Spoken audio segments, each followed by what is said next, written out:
If you thought it was cringy that Dungeons & Dragons was replacing their big character Drizzt in Forgotten Realms with a new girl boss named Breezy, wait until you see what Star Wars has in store for you. This is out of this world. This actually flew under the radar with all of the news this week going crazy, with Warhammer 40K putting gay stuff in their books, with of course this being ridiculous right here, with the Dungeons & Dragons announcement where they were pushing all the gay stuff that we saw as well. Crazy week. But this is out there and people need to know about it. Star Wars is now a teen girl property. Please clap, everybody. The Force is officially female. We'll get into this news in just a moment. Please hit the like and subscribe button. If you want to bring things back in science fiction, my friends, I have a trilogy for you. This is called Valiant Frontiers. It is my new science fiction novel trilogy, and it is about space exploration, sense of wonder, real heroism. If you like classic characters, if you loved just that aspirational character Luke Skywalker used to be, or Han Solo used to be, this is going to be for you. So check it out. It's a little more Star Trek-y than Star Wars, I will admit, but it is, every single book here has its own plot line, its own science fiction concept. It's got a strong male lead just like everybody wants, and I'm bringing it back, my friends. This is the highest quality work we've ever produced, along with some great options for just premium hardcovers.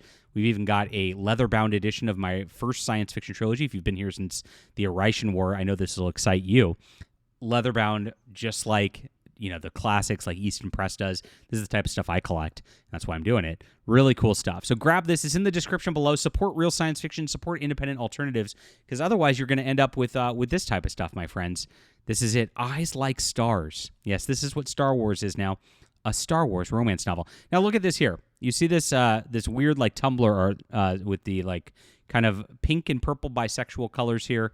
That you see. They got a couple TIE fighters in there in the corner to like, oh yeah, we better remind people this is Star Wars. Otherwise they won't know. And then they just got Star Wars very little at the bottom. A Star Wars romance novel. This got announced at New York Comic Con this last week. And it's just a trend that Star Wars is, of course, going to this like feminist sort of deal. Even worse. Now they're aiming all this at teen girls because they know that they've lost the teen boy demographic. So they're going to keep doubling down and tripling down and doubling down and tripling down. This is what they do every single time. So with eyes on Starfleet Academy over the weekend, oh, that's the other big story, Starfleet Academy and how bad that is. Jeez. It's just been a crazy week with all this stuff. New York Comic Con stealth announcement slipped through the cracks of most people noticing a new YA romance Star Wars novel aimed at Reylo shipper fanfiction readers called Eyes Like Stars by Ashley Poston hit the shelves. Star Wars, like many boys' action-adventure brands, has been a constant onslaught in the last several years of trying to turn the concept of a galaxy far, far away into a feminist tentpole. Lucasfilm leader Kathleen Kennedy has repeatedly pushed new shows and movies with feminist themes through the brand, much to the chagrin of their fans. And you can see here's their Force is Female picture. It started with this new Disney trilogy, with the character Rey Skywalker becoming a Mary Sue that seemed to be better than every male protagonist before her. The entire trilogy was about humiliating various men, while Rey seemed to do everything better than everyone. As Disney Star Wars went along, more feminist shows like Ahsoka, The Acolyte, and more came out. It became so bad that South Park even mocked the concept with an alternate universe Kathleen Kennedy shouting, "Put a chick in it and make it lame and gay." Despite this, Star Wars seems to still want to detract from their core military science fiction action audience and push towards this demographic. Part of what came out of the new Disney trilogy was a group who calls themselves Reylos. They fantasize about Rey and Kylo Ren, this is real, if you don't know, the series villain, getting into a relationship together. This has spawned a lot of fan fiction over the years, and Reylos are known as some of the most aggressive, annoying people on the internet. Ashley Poston first garnered her recognition with her debut novel, The Sound of Us, published in 2013 as part of Radio Heart's series. However, she became widely known in the book community with her Once Upon a Con series and a success of a book called Geekarella, which I'll show you right here. This is it. Geekarella, my friends. Here it is, a novel, in case you didn't know. The Magic Pumpkin, and you could see... this is ridiculous. Part romance, part love letter to nerd culture, and all totally adorbs. Yay. Look at this. 2,000 people reviewed this. Crazy.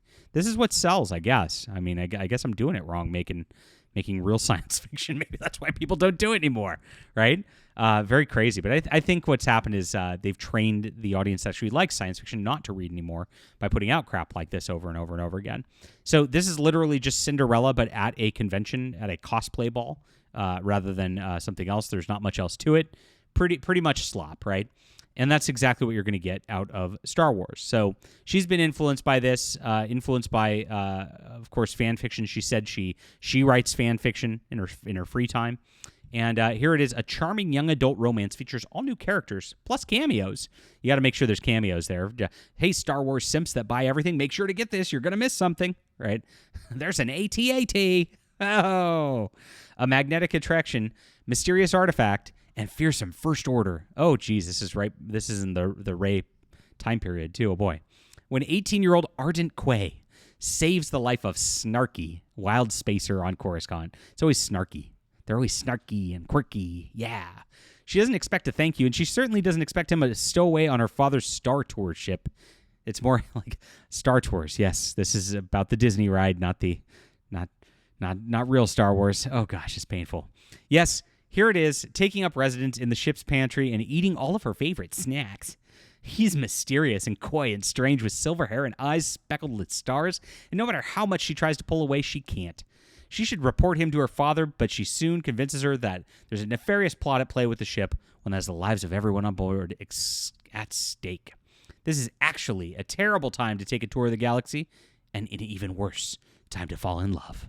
There we are. But the views are always exquisite aboard the Starfarer. So she's got a huge Instagram following and a little geek girl fandom right there.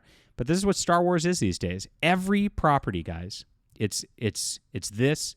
Here's Dungeons and Dragons. I mean, they did this earlier this year with BattleTech. I mean, yes, even BattleTech. Here you go.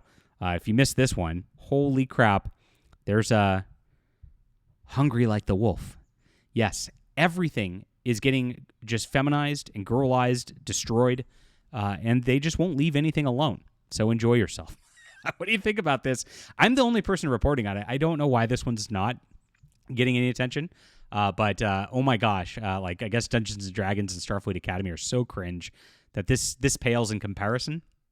But wow, this is a crazy story. Hit the like and subscribe button. Make sure to check out my Valiant Frontiers in the description below. This is a great one, guys. You're going to love this. This brings classic science fiction back. Real adventure, real action, real heroism. Some beautiful painted covers by Lolo Guzman, who's one of the best artists out there right now. And I appreciate you guys supporting our channel and the alternative to this corporate entertainment that is just going out there and permeating through everything. We have to bring it back, and this is where it all starts.